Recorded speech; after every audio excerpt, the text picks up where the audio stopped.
Ako po ay si Giner Coronado, presidente ng aming samahan, Mahanaim Robucon Farmers Association.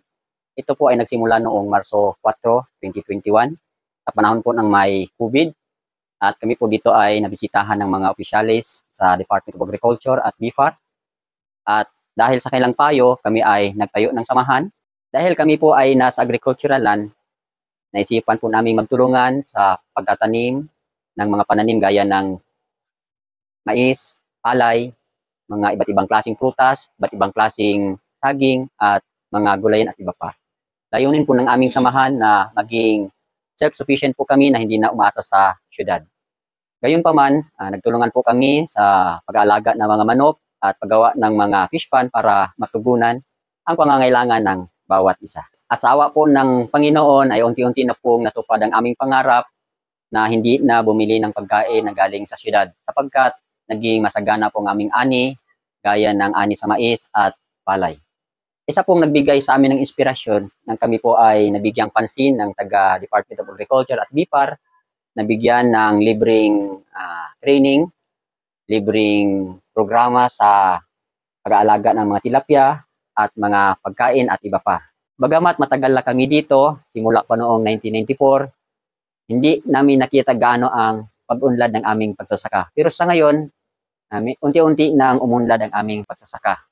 Dalangin po namin na naway ang minimithi ng aming mga puso ay magkaroon ng katuparan tungkol sa pag-unlad ng aming pagsasaka dito sa aming lugar. Maraming salamat po.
Hello, magandang araw po. Welcome po dito sa Mahanaim Robucon Farmers Association na makikita po dito sa Camp Mahanaim Robucon. Papakita po namin sa inyo ang aming pagkakaisa at pagtutulungan po namin dito sa aming lugar. Welcome po.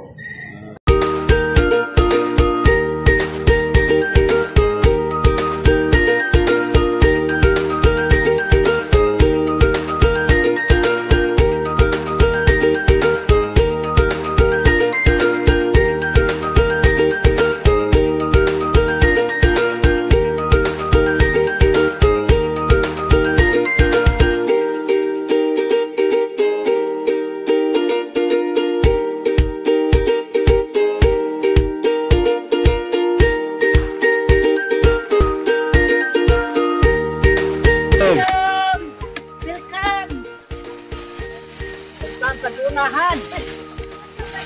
Mekanik talong.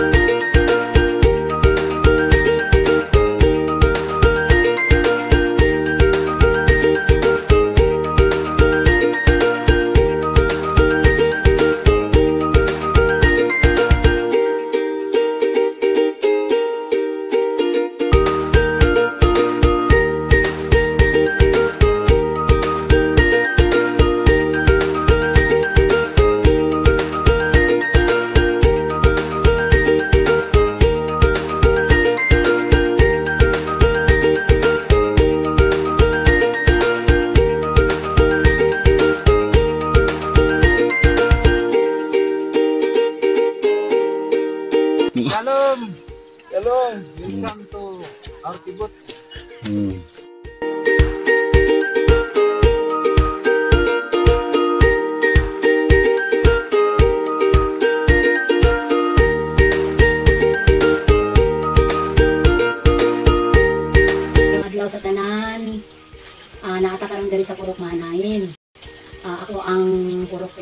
dinhi si Miguel Gagosi sa Purok Breeder. Since 1994, diri nami nagsugod mo ang pagsugod og trabaho ani nga Purok. Ang tuod karon tuiga. 30 years na ni dinhi ani nga camp Purok. Then nakalahutay gid mi sa amo ang pagtuod gid sa among pagtinabangay dinhi, one heart, one soul ni nga nag-inalagaray sa usa-usa. Labaw sa tanan nagalagad sa gamanang Elohim nga nagpili og tawag namo aning dapita aron mahimo gid ning kahayag pud aning medyo nit-nit o bukid kayo nga lugar sa Rugungon. Salamat pud ni sa government agency labi na sa DE nga tintabang pud namo pinaagi sa ilang paghatag namo mga supplies sa mga binhi, mga fertilizer. Masalamat ana nga nagmadasigon ning tanan. Labi na sa among pangandoy gyud nga maka self-sufficient mi sa pagpanudan. Muning nalipay mi nga sila ning backup namo nga naghatag namo og binhi sa tilapia.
Salamat mi sa government agency nga nagmakugihon pod pag-ayuda sa mga katawhan labi na ning mga hinterlands nga madasig gyud pod ang mga mag-uumang pobre nga mukugi sila sa pagpananom, magkugig buhat og fish pan aron self-sufficient di ta magsalig og aid nato or palitonon nga wa pod ra batay mga pobre pod wa pod tay mga kwarta.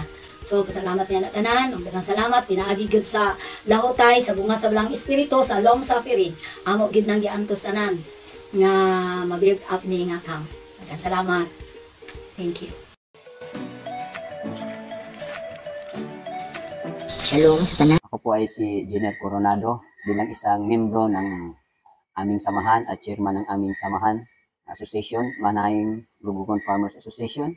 Sa awa ng Panginoon, awa ng kanyang bugtong anak na si Yeshua, na magtaguyod nitong samahan dito sa bundok ng Iligan. Ang pagtatanim ng mga klase-klaseng crops tulad ng palay, mais, mga iba't ibang klase ng saging, iba't ibang klase ng prutas.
lakatan. Ang lakatan. Wow! Ayun ako. Kita. Delicious ha. Mapil po. At kabilang po dito ay yung paggawa namin ng mga fish pan, gaya ng pag-aalaga ng mga fingerlings, tilapia, na galing po sa BIFAR. Libre po itong binigay sa amin bilang yung assistance. At isa po ay nagpapasalamat po kami sa Department of Agriculture na natulungan po kami dito na mabigyan ng assistance. Libre pong mga punla, binhi, mga farm equipments, gaya po ng corn meal at power spray at iba po. At sa amin pong pagkakaisa dito sa aming samahan ay nagtulungan po kaming maitaguyod po ang aming libreng elektrisidad gaya ng paggawa ng mini hydro at water wheel para po sa elektrisidad ng aming purok.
Kami po ay malayo po sa sentro ng National Highway, kaya sa aming samahan nagkakaisa po kami na magtulungan na ayusin ang aming mga daan. We are 3 kilometers away from the National Highway at sa pagtutulungan namin, kahit hindi maganda itong aming daan, ay nagawa rin namin na makadaan, makasilitate namin ang aming pagbiyahe, gaya ng paglalakad at pagsasakay ng motosiklo. Ito po ay nagawa namin dahil ang bawat isa ay nagkaroon ng pagkakaisa na magtulungan para po sa kabutihan ng aming purok at sa kabutihan po ng bawat isa.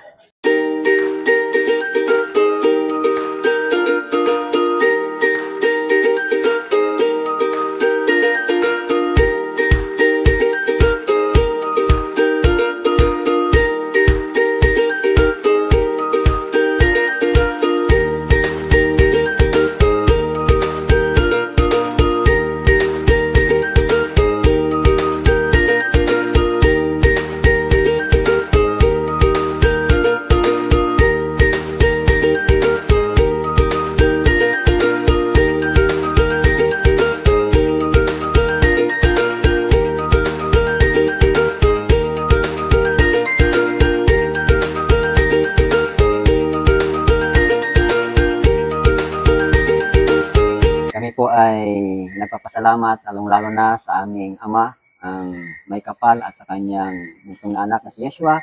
Dahil po dito ay natupad po namin at itatapusin po namin ang mga proyekto dito para po sa kapakanan, hindi lang po sa amin, kundi po sa aming pong mga kapitbahay, mga kababayan namin dito sa aming purok.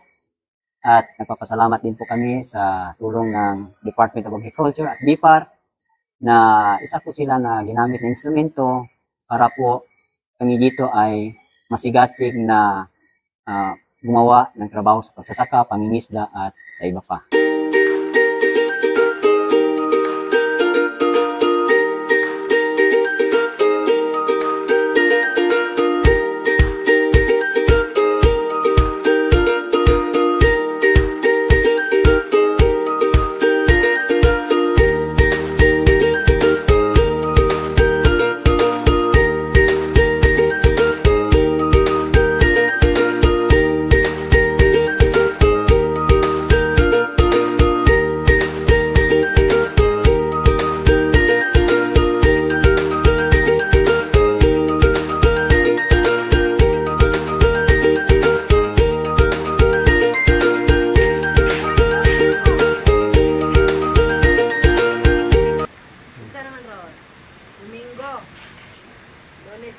Dalangin po namin na patuloy namin ang pagpapaunlad at pagtataguyod lalo na po sa project po ng BIPAR tungkol po sa hatchery na makatulong po kami hindi lang po sa aming purok, barangay at sa iba pang barangay na kailangan po nila ang fingerlings para po magkaroon po sila ng kabuhayan, fish pan ba, at sana po ay magkaroon po ng katuparan ang aming dalangin na makatulong po sa lahat.